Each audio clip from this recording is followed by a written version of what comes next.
Hi again folks, how's all doing? This is a Trix Trains Class 52 Western Vanguard that was sent to me by Trevor. He told me he bought this from a train and toy sale recently and was told it ran okay, but lo and behold it doesn't. So Trevor asked me if I'd take a look at this and see if I could get it running again. Let's turn on the power, see what happens. Absolutely nothing. Not a sausage. And nothing on the meter. So we'll shove it into the shed and we'll see if we can sort it out.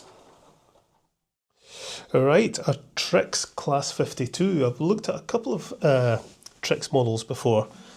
Yeah, I think they're a bit crude, let me put it that way. They're not the best, and they tend to be very, very noisy. And I don't think this is going to be an exception. But we'll see what we can do with it. You know, it's a very familiar story. You know, I get it quite often that people have bought a model from an exhibition or a toy fair or whatever, or from eBay, and they're told that it's in running order, and then they get it home and try it and it doesn't run. It's all too common a story. But to me, if ever you're buying a used model, especially an older one, always consider it to be a non-runner, or at least it's going to have issues of some sort. Very, very rarely will you get an old used model out the box and it runs perfectly. Most of them are going to at least need a good service. It's not always the case. You know, there are sellers out there that will make sure things are in good order before they sell them. If I sell locomotives, I haven't sold any for a wee while, but if I do sell them on eBay or on my Ko-fi shop, you know, always make sure they're well serviced and they are in good running order. I would never ever sell anything saying it's a runner when it isn't. But it happens, so there you go. Anyway, let's get a look at this. Yeah, I can see we've got a loose wire. Just looking in there, so I think that's probably the cause of it not running. You can just see down in there we've got a wire that's disconnected, and that's the wire from the front bogie. So that'll be one of the pickups, so that's why it's not running. You can see a load of gears there. So this isn't going to be quiet. But we'll get a look inside and see what's what. This body clips on, I think. I'm going to have to remove the couplings before doing anything else. They just screw on.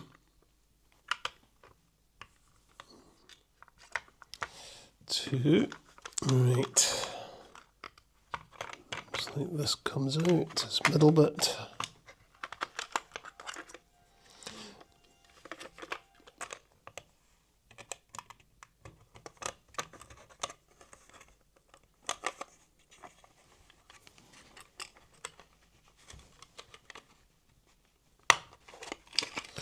There it goes. Yeah. So yeah, that's the wire that's disconnected. It's a very stiff wire. I might replace the wire altogether actually. Came out easier. Oh my. So 5-pole motor. Plastic double gear. It might not be too bad actually, noise-wise. I mean, that motor is not going to be quiet, but it might not be too bad. There's plenty of wear on the brushes left. The motor's loose. As far as I can see, the motor is held on with that screw in there. And that's it. That'll make it easy to remove.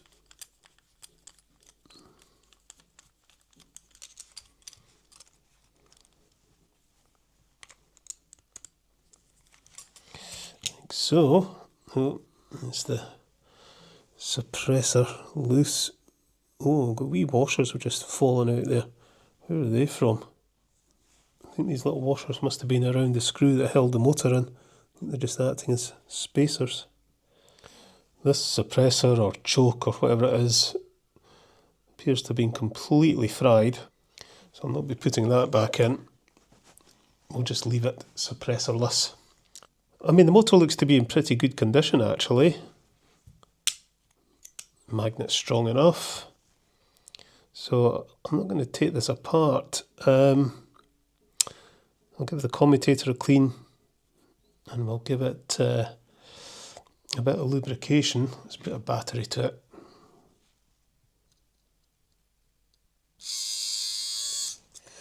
Yeah, noise.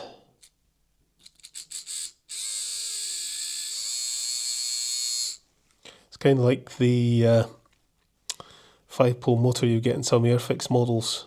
Let's get some lubrication into it, see if it quietens down.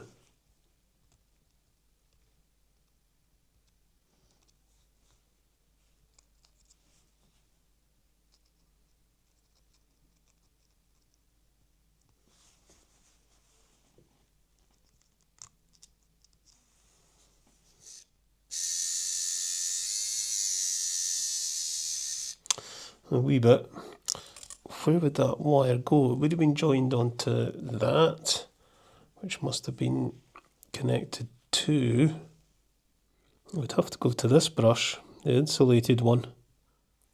But I think we'll put a different wire on, something a bit more supple, and we'll fit a little contact. We'll solder it to the little contact to go in there.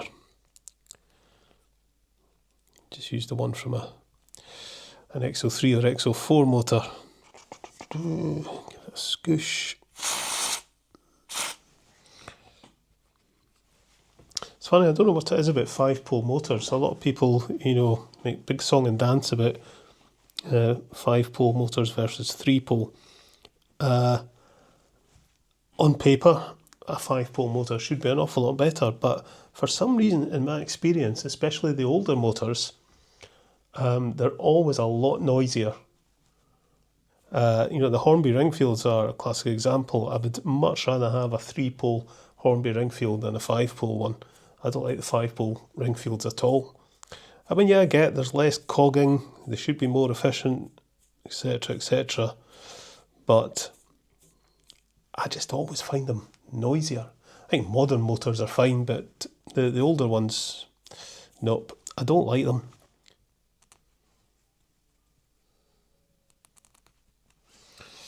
Okay, and we'll give that a scoosh. Get the T-cut off. So I've got a big load of XO3, XO4 motors. I should have the wee contact I'm after. There's one there. One of these, we'll use that to solder the wire to. And we'll fit a new bit of wire. So we'll get these into the sonic cleaner, give them a good clean up. There's a bit of effort going in to try and make this run as well as possible. There's thrust bearings at the back and at the front. There's oil reserves, but yeah, just makes noise. And by the time it starts working that gear, that's just going to make even more noise. So this will be a bit of a coffee grinder, I think. Right, we'll get the sonic cleaner on. I'm going to go and get some lunch, and then we'll get this back together and see what kind of horrible noise it makes. Right, lunch had. My brushes are nice and clean after being in the sonic cleaner. This is the clip, and that is that. Right, okay, I think we can get this back together. Get some more oil into this after giving it a clean out. And get some oil into the spindle of that double gear. Everything else is fine. The gears are actually nice and clean. There's no gunk or fluff. So that screw that holds the motor in place, it goes into a kind of slot. This is a bit fiddly. Trying to get this screw to engage with the motor frame. There we go. Oh, that's way too tight. There really needs to be a second screw for that. That's a really bad design. So there's a hole in the frame there. So it must be on different models, but there's nothing to screw it into. But that just sits in with that one screw. And if you screw it in tightly, so it's, you know, secure, the thread of the worm gear is much too hard. You know, it's pressing against the double gear way too much. Hence the reason there's been these little washers, but I don't think they're enough. I think these little washers are acting like a kind of spacer to try and lift the motor up a wee bit. But it's not enough. I might need to put something else in. I've got lots of washers here. And that the die cast there is a bit bubbled. It's not masoch rot, it's just badly cast. I need to file it down a bit. That's a bit better. Okay. Get that wee washer.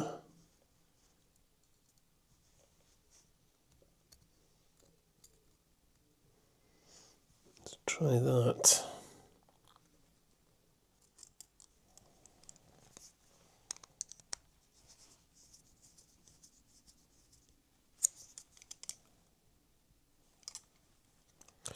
That's better.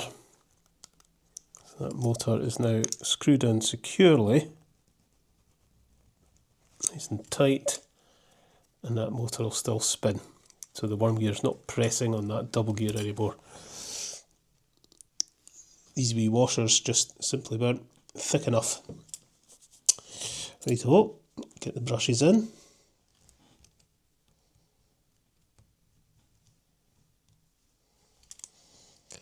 That'll go in fine like that, and we'll solder the wire to that. It's a bit new wire.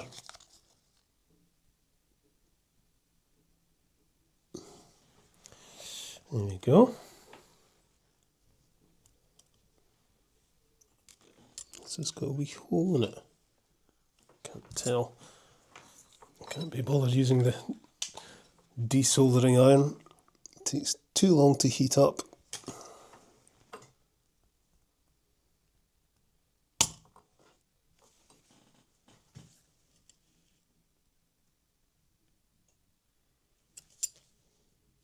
Yeah.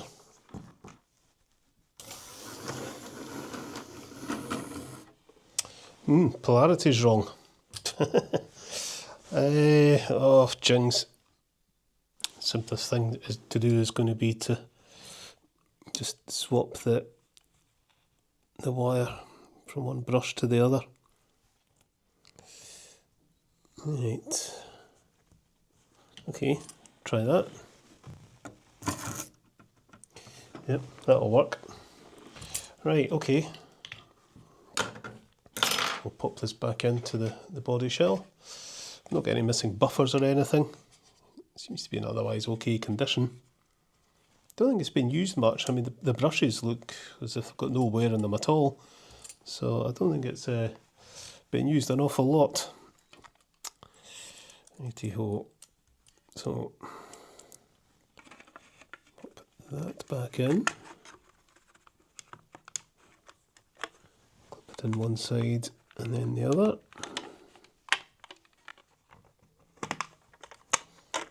That, and then that piece goes there. Body shell's actually cracked there, but clips in. Put the couplings on, and there we go. The wheels are perfectly clean, Axles appear to be okay. I think I'll maybe just get a wee spot of oil.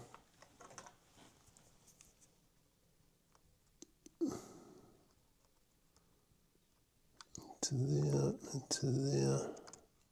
Traction tyres on this side appear to be okay. So yeah, not much more I can do to this really. Let's see what kind of noise it makes. Power on.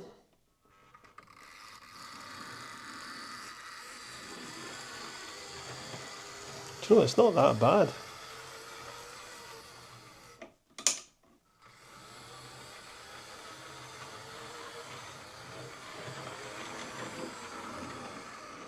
I think it's going to need a bit of a run in, but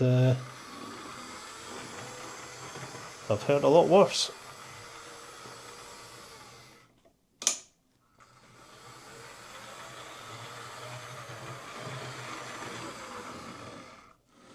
Pulling about 250 milliamps. That's not bad. So yeah, I was expecting that to be an awful lot noisier than that. With that motor configuration and all those gears, I was kind of expecting it to sound like a bit of farm machinery, but no, it's not too bad. Right, we'll pull out the shed and see what it's like in the layout though.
Right, so there we go. That's Trevor's Trix Class 52 running, and running surprisingly well, actually. It's not nearly as noisy as I thought it was going to be.